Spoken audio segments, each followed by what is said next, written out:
Hello, my name is Honza and I'm a computer nerd or computer scientist already all my life. I think I wrote my first computer program in 1977 because I was so lucky to be on a high school that had one very early computer, PDP-8. And I've been, my whole professional life was computers. And in around 2007 I came in touch with Butoh, and it sort of caught me. I got interested. In 2011 I met my first Japanese Butoh teacher, Ito Morita, and this very much impressed me, and from then on I've been researching Butoh, and on the other hand also this computer stuff.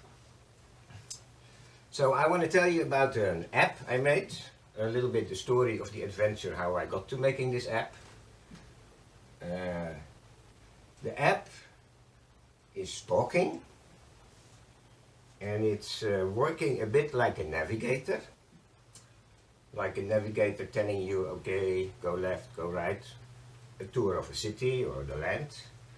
This app is giving you a tour of the body. Okay, but this comes later. First we talk a little bit about computers. A computer is a tool.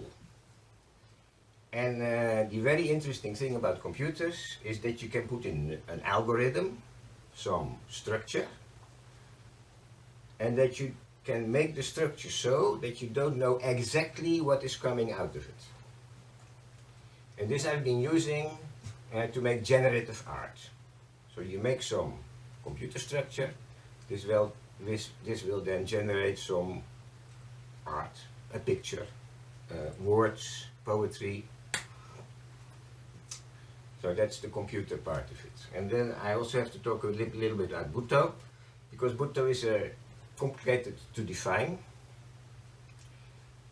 So I will give you my definition, which I don't pretend that it is Butoh, but it's the three things that I learned from several very good Butoh teachers, which for me are very important. And the first thing is that there must be a necessity to create. There must be something, some inner force, or some puppeteer, some choreography, which gives you the impulse to create. Because without that, it's not a performance art. It can be maybe Butoh, I don't know. You can go into some trip and go this trip and without any goal on purpose, floating on whatever we're floating on when we do Butoh.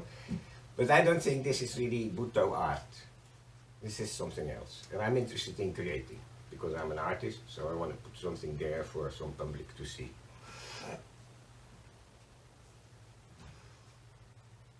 So that's the first thing that is important in Butoh for me. The second thing is that, this I learned from Ito Morita, that the first time, that Butoh is performed from an altered state of consciousness. So a meditative state, it has something to do with hypnotic state, maybe with hypnosis. So from that body state, where the thinking mind is sleeping or going away, a bit more egoless than I'm now, right, talking, that's the state from where to do the Butoh, in my opinion.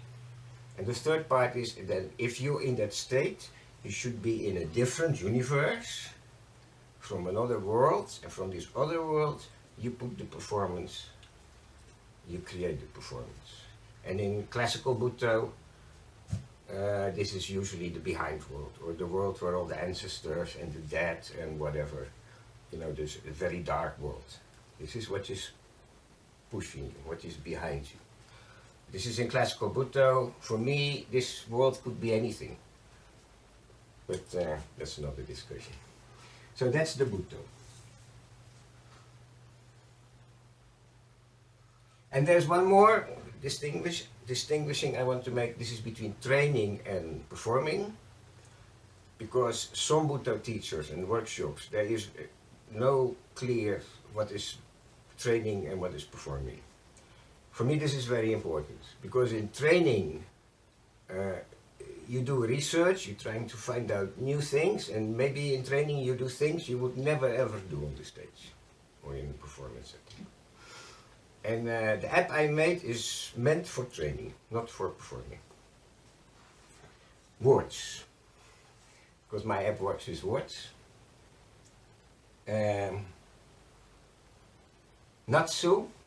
I was at a workshop in The Hague, close by, because now we're in Rotterdam, or I'm in Rotterdam. And she said,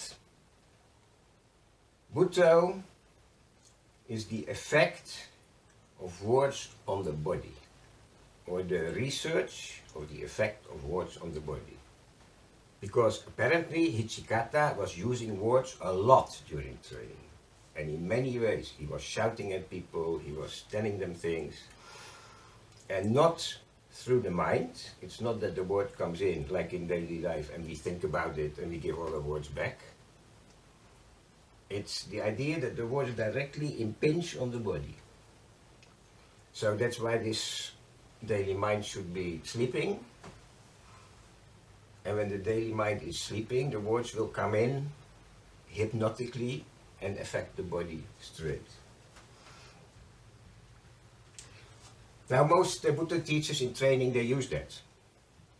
And my first Butoh school, or a long time Butoh training, was 6 months in 2011 in the body school in Dharamshala with Lee.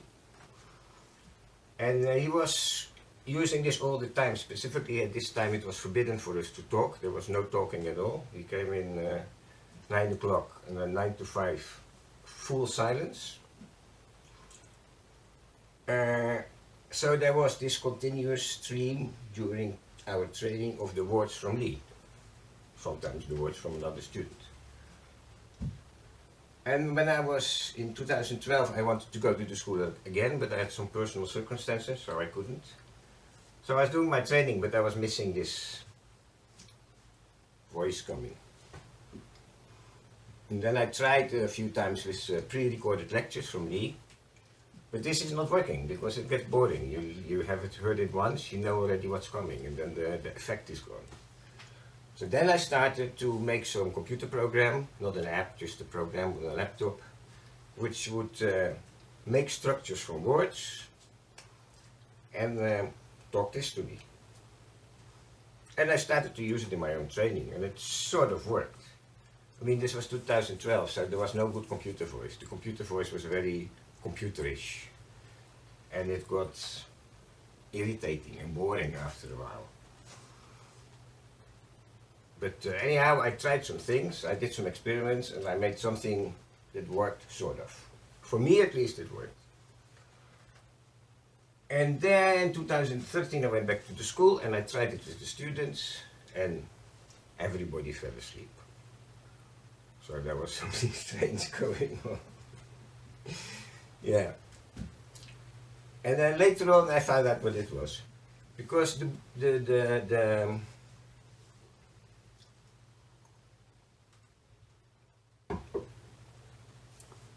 because the voice was so boring, I had done something about changing that. Because you can change the pitch, so you can make the voice talk low, and you can make the voice talk high. And you can also change the rate. You can make it talk very slowly, and you can make it talk very fast. Sorry. So that's possible. And I was moving these parameters in the voice so that it became less boring. But because of this, somehow, it became also very hypnotic. So it was a good point, it was a bad point.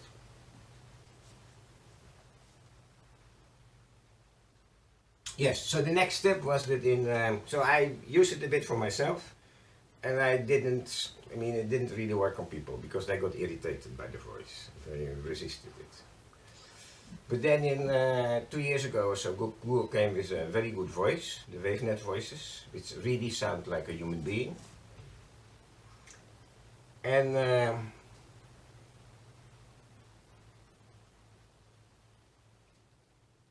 yeah, that solved the problem.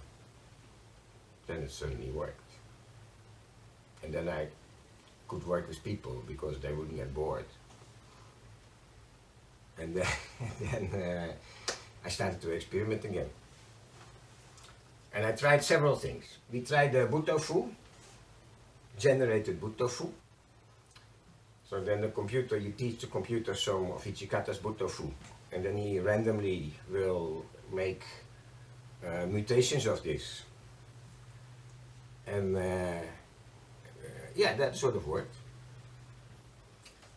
The next step was that I was experimenting with this in Israel with some dancers. And there was one guy and he got very enthusiastic and he said, "Ah, you must make it into an app." So I did that. And this is the app we have now.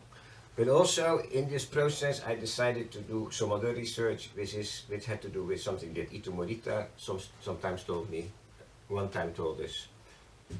And that is that normal Butoh, of many Butoh teachers, they use imagination. And in many of these exercises there is water balls going, or there is becoming a tree, or there's all these imaginary things. And Ito said, yes, but I don't do that, and I'm not in favor of this. Because the idea is to be directly in the body, to access the body intelligence. It's the body dancing, it's not the mind dancing. So, if you're imagining, Ito says, then there's still some layer. So why don't you go directly to the body? I think this is an interesting concept. And in my app, in the structure of language, I try to use that.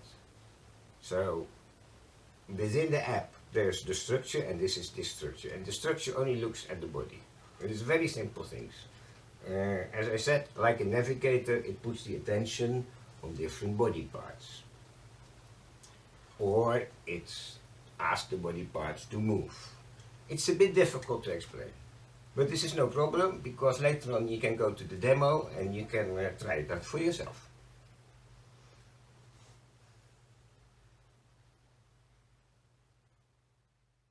Yeah. So that's actually what I wanted to tell you. Now the app is a proof of concept. And I would really like some people to collaborate on this. And if any of you want to try out the app, that's great, it's possible. You need a Gmail address, and then you can become a beta tester. Now the future. Because now it's a one-way thing. The app is talking and not receiving anything. But of course, it's on a telephone, and the telephone already knows your body motion. Every telephone has a motion sensor, so if I put the telephone in my pocket, I dance, then the telephone knows how the motion is. And my next experiment will be to take this motion data, feed it into the app, have the app look at it, and then modify it also by the motion, change the type of commands or suggestions I get. I can give an example. Of course, if I go a lot wild, then the telephone knows, oh, he's a bit wild. So then I could program, or somebody could program that, okay, we want him making more wild, or we want to slow him down. That's one of the ways this could be used. Even more exciting is to start using brain scan toys or tools and take your brainwave data and also. But that is the future. Okay, thank you for listening. Now here you have all the addresses, emails, websites, etc. So you can contact me. December, January, February I will be in India and in a research setting, so anybody who is interested in trying this out can also join me there. Thank you.